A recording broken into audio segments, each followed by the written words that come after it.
Hello, today's tutorial is about FlexiSched. It's the program we'll be using throughout the school year to assign students to ASRs and take attendance. In order to access the program, you first need to go to the For Staff link and then click on FlexiSched from the high school webpage. Typically, we would log in using our email and password, but that's not how this program is going to work. Instead, we'll be clicking on this reddish-orangish button down here to sign in with Google. If you have multiple accounts on your computer, you'll have to select your school account. When you log in, you'll see the teacher dashboard. Since we're going to be focusing today on how to populate students into or populate sessions for the different ASRs throughout a 2-week period, we'll be starting in the Planning tab. This list will show you everyone's options. So to find yours, you're going to hit Control F and type in your last name. When you find your name in the list, you can click on this pencil to edit your selections.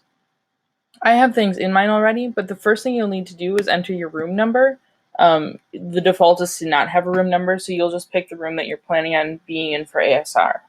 The next thing you need to do is set the maximum numbers for all of the sessions that you'll be having. And these numbers might vary depending on what you're doing. Just try to keep in mind that we need to have space for all of the students in the school to be at an ASR.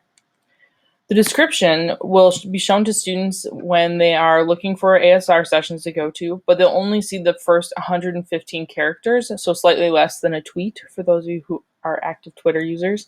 You'll want to be as descriptive as possible in the description within the limits of those characters. For instance, if you're having a computer cart in your room, make sure you write with computers in there. Also, the subject area that you'll be supporting is pretty important as well. The last thing you need to do for each day is to select the type of ASR session from this list. The default is actually content support, which will show up in white once it gets saved. Yellow is study area, blue is enrichments, green is interventions, and red is makeup assessments. If you do select the study area option, if you could note in the description whether or not it is a quiet study, that would be extremely useful to students as well. Once all 5 of the days look good to you and that's what you want to have, you'll be able to click OK, and it takes you back to the main page. To double check, you can go to find your name in the list again, and you'll notice that the changes that I made were indeed saved. So that's all it takes to set up your ASR sessions. Hopefully it doesn't take more than 3 to 5 minutes, especially once we get used to the program. Feel free to contact me if you have any questions, comments, or concerns. Thanks for watching.